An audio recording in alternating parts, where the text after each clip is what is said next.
in which case all bond length are equal. So ये molecule given है, तो आपको पहले इनकी शेप और ज्योमेट्री बनाना पड़ेगा। आई थिंक शेप बनाना पड़ेगा। CCl4। ओके, अभी मैं ट्राई करता हूँ। तो अगर मैं पहले बी ऑप्शन में जाऊँ, बी ऑप्शन में, तो CCl4 में कार्बन पे हाइब्रिडाइजेशन सभी बच्चों को पता है क्या है, sp3। ठीक है, तो बी ऑप्शन में कार्बन पे हाइब्रिडाइजेशन जो है वो sp3 है। C Cl Cl Cl और Cl, sp3 हाइब्रिडाइजेशन है और कोई लोन पेयर नहीं है इसमें, कोई लोन पेयर नहीं है। एंड सारे बॉन्ड एंगल 109 डिग्री एंगल के हैं, 109 डिग्री 28 मिनट। तो फिर बॉन्ड लेंथ भी सारी इक्वल होंगी, क्योंकि सारे सारे बॉन्ड एक हैं। CCl bond, CCl bond, CCl bond, CCl bond, इसमें 4 CCl बॉन्ड है ना, टोटल 4 CCl बॉन्ड है और सभी बॉन्ड के बीच में बॉन्ड एंगल एक जैसा है, तो सारी बॉन्ड लेंथ क्या होंगी इसमें, इक्वल। तो इसमें सारी बॉन्ड लेंथ इक्वल है। सी पार्ट आते हैं BF4 माइनस में।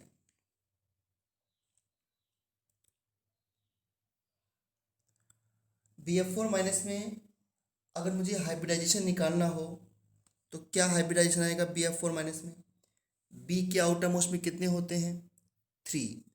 और हाइब्रिडेशन निकालते वक्त अब नेगेटिव चार्ज को सेंटर पे मान लो, तो 3 + 1 कितना हो गया, 4।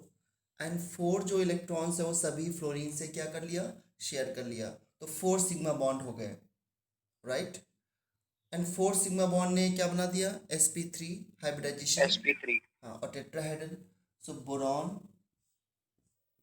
फ्लोरीन, फ्लोरीन, फ्लोरीन, ठीक है। और इस तरीके से मैंने नेगेटिव लगा दिया।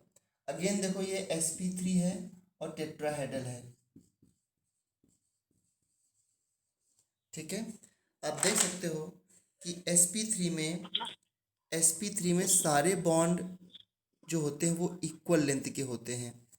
कहीं से भी मॉलिक्यूल को पकड़ लो, पूरी तरह सिमेट्रिकल मॉलिक्यूल है तब जब उसमें केवल सिग्मा बॉन्ड हो, लोन पेयर तो कोई है नहीं। तो इसमें सारी बॉन्ड लेंथ आपको क्या दिख रही है, कहीं से भी देख लो सारी बॉन्ड लेंथ इसमें इक्वल है।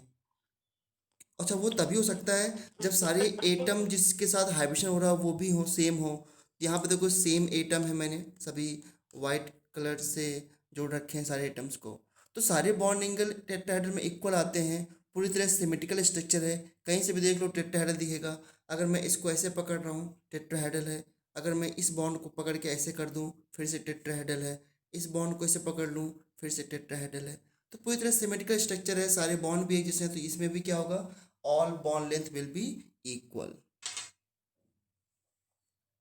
अब आते हैं, तो इसमें सारी बॉन्ड लेंथ इक्वल है, बी में भी सारी बॉन्ड लेंथ इक्वल है। अब इसके बाद मैं चेक करता हूँ डी में।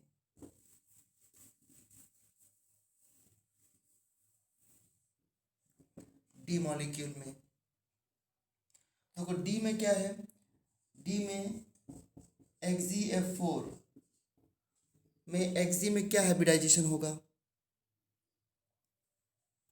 तो Xg के आउटर मोस्ट में होते हैं 8 इलेक्ट्रॉन्स और 8 में से इसने 4f के साथ 4 सिग्मा बॉन्ड बना लिया,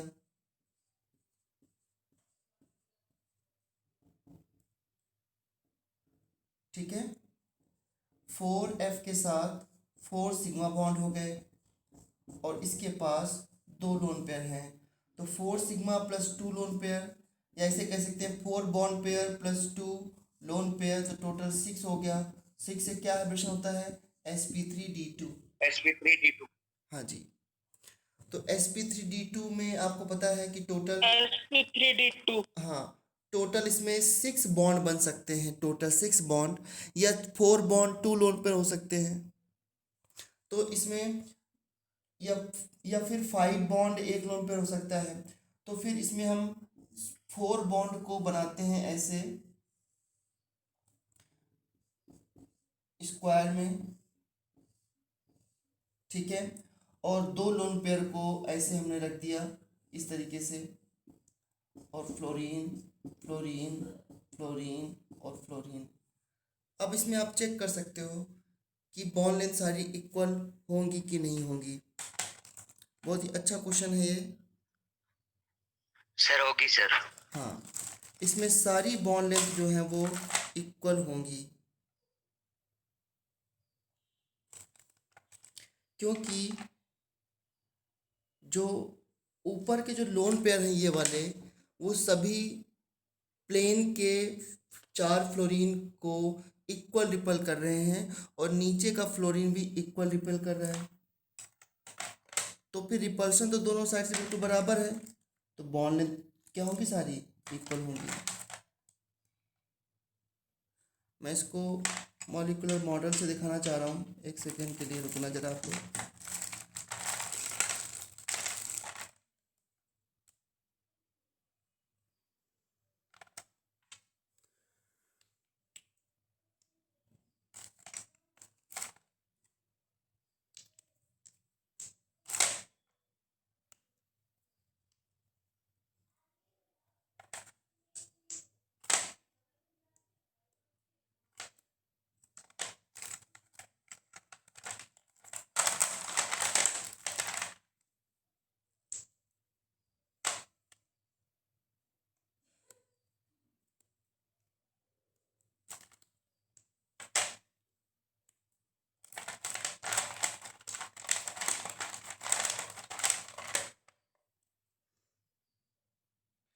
ये देखो बच्चों, ये दो लोन पेयर इसमें नीचे हैं, और एक लोन पेयर नीचे, एक लोन पेयर ऊपर है इसमें।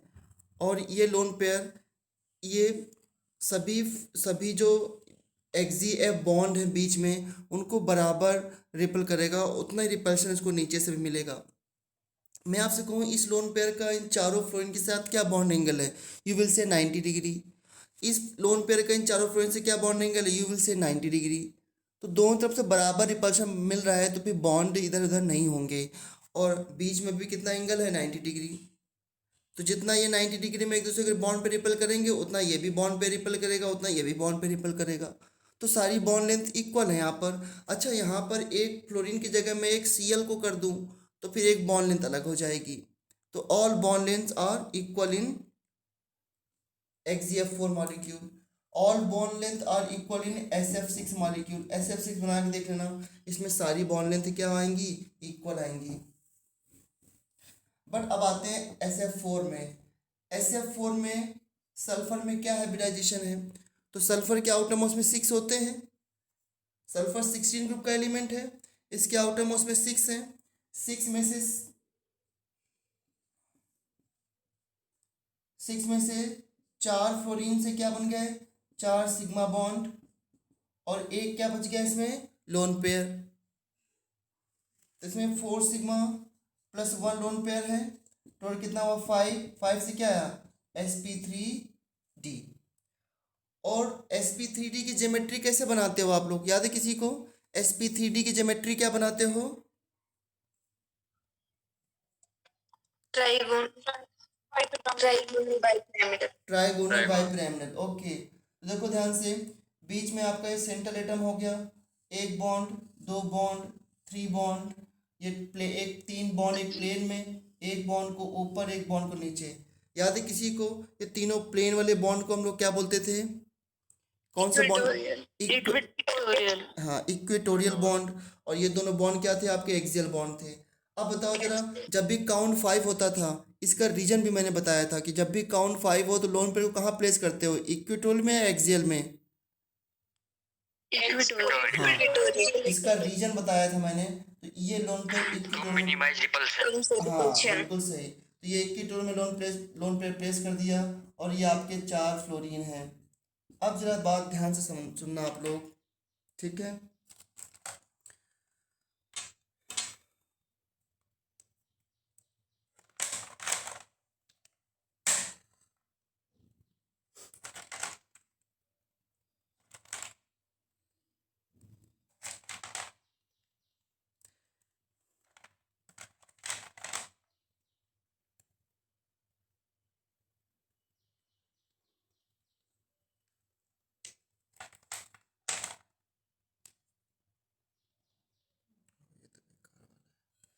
1 सेकेंड।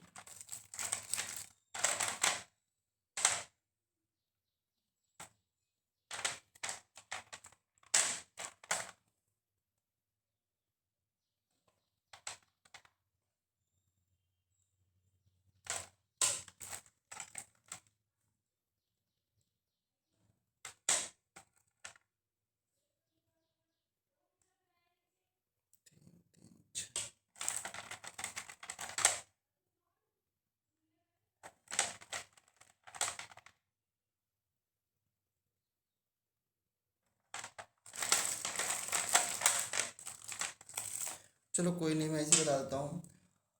ये बताना मुझे, इस लोन पेयर का इन दो फ्लोरीन से क्या बॉन्ड एंगल है?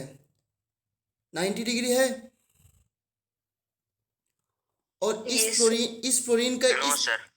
90 डिग्री तो ही है। नो सर क्यों? ये फ्लोरीन एक प्लेन में है और ये दोनों जो है वो एक्सियल में है, तो इस फ्लोरीन का क्या इससे बॉन्ड एंगल होगा फिर? बताओ।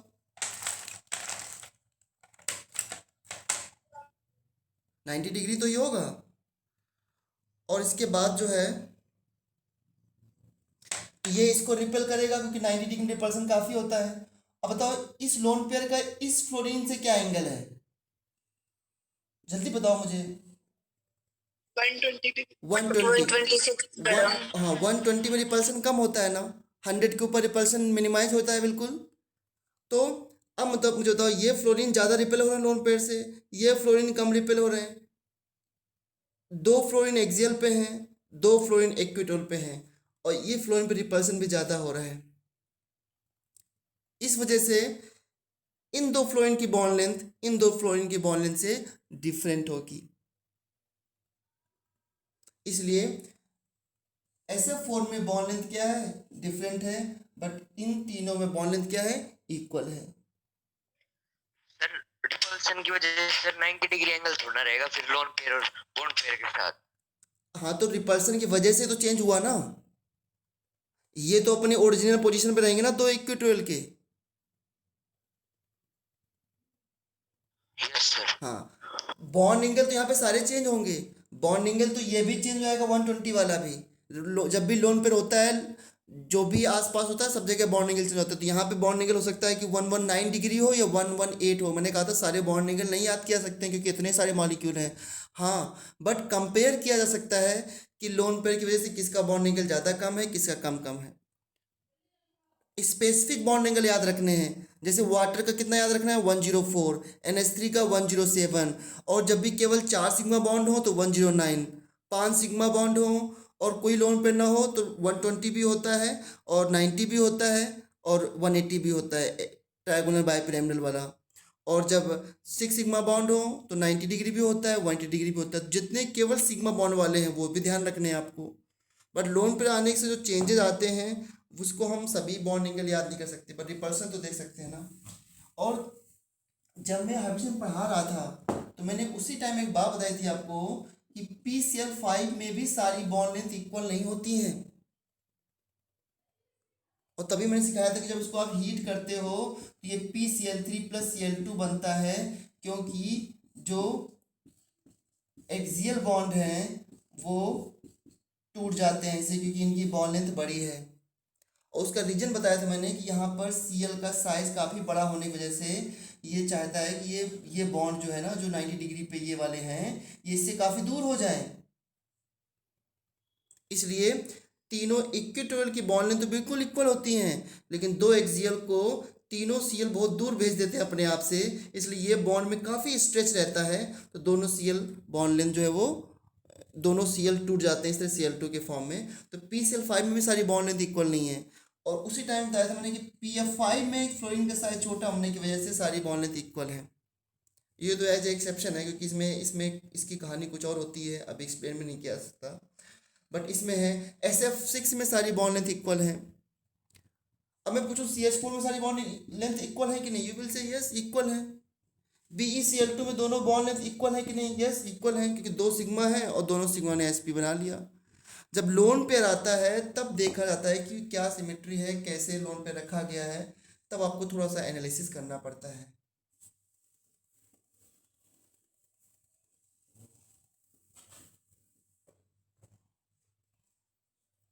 ठीक है, कोई और डाउट हो तो बताओ, आगे बढ़ता हूँ फिर मैं। क्वेश्चन तो बहुत है अभी केमिकल बॉन्डिंग में, बट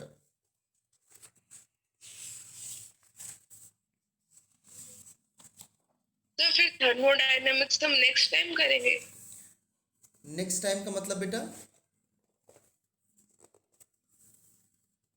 जब नेक्स्ट एग्जाम होगा ऑब्जेक्टिव।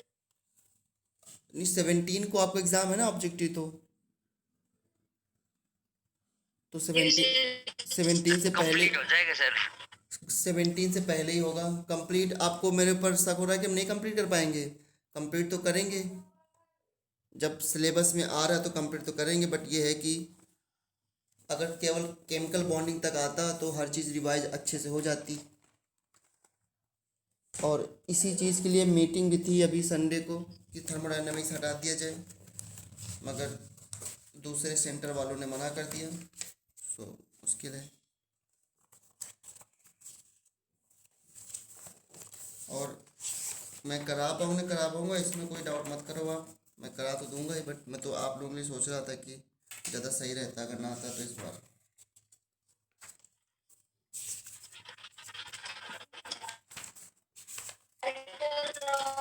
माइक म्यूट कर लो, कौन बोल रहा है? अंकिता आप माइक को म्यूट कर लो।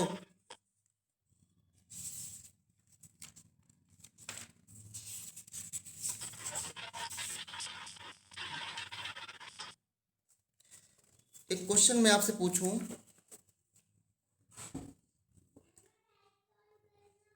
PCl5 exist but NCl5 does not,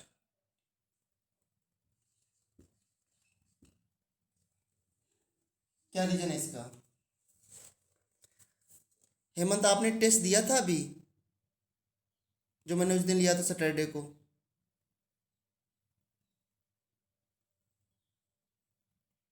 no sir. क्यों? सर मेरे फीवर हो रहा था सर उस दिन। मुझे लग रहा है कि आपने पढ़ाई छोड़ रखी है इस बीच। PCl5 exist but NCl5 does not, इसका रीजन कोई बच्चा दे सकता है?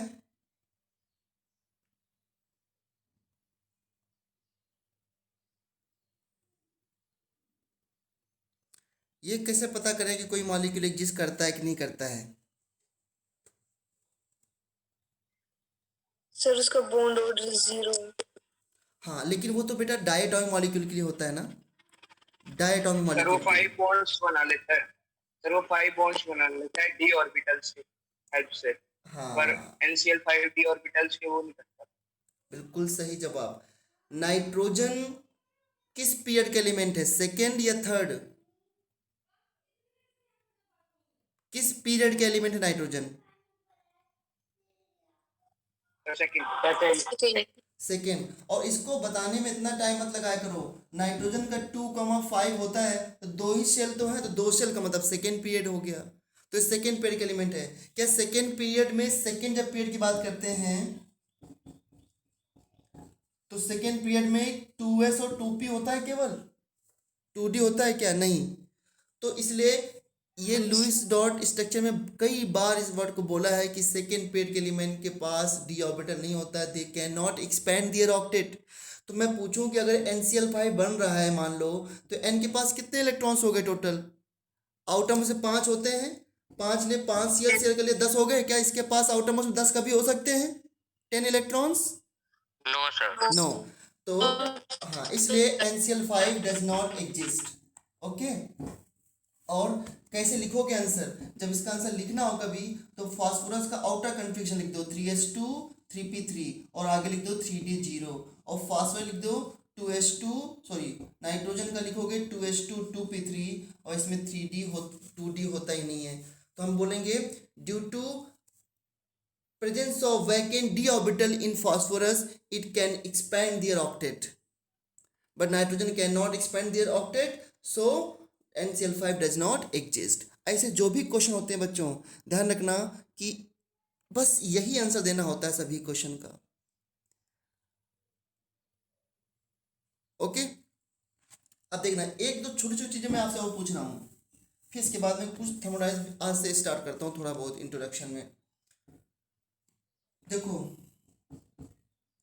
आपसे मैंने Xg F2 में हाइब्रिडेशन पूछा, Xg F4 में पूछा, Xg F6 में पूछा, मैंने कभी Xg F3 में नहीं पूछा, Xg F5 में नहीं पूछा, और इन मॉलिक्यूल को मैंने लिखे भी नहीं। तो क्या ये मॉलिक्यूल एग्जिस्ट नहीं करते क्या? The answer is yes. अब क्वेश्चन है कि Xg F2 सर पूछते हैं, Xg F3 क्यों नहीं पूछते? आपके मन में तो कभी नहीं आया होगा।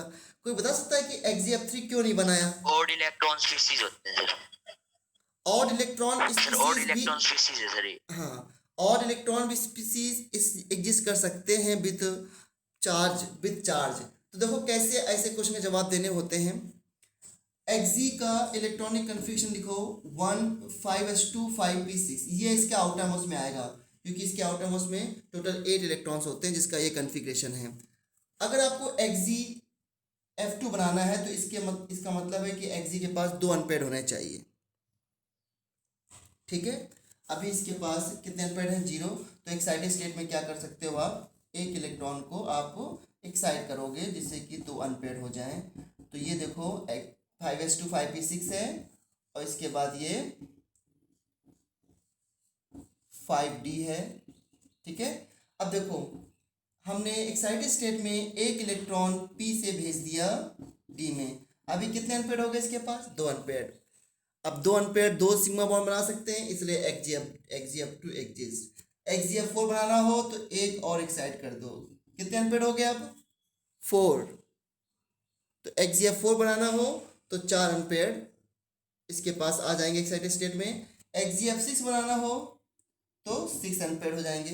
तो इसमें एक्साइटेड स्टेट में कितने अनपेड हो सकते हैं? 2 या फिर 4 या फिर 6।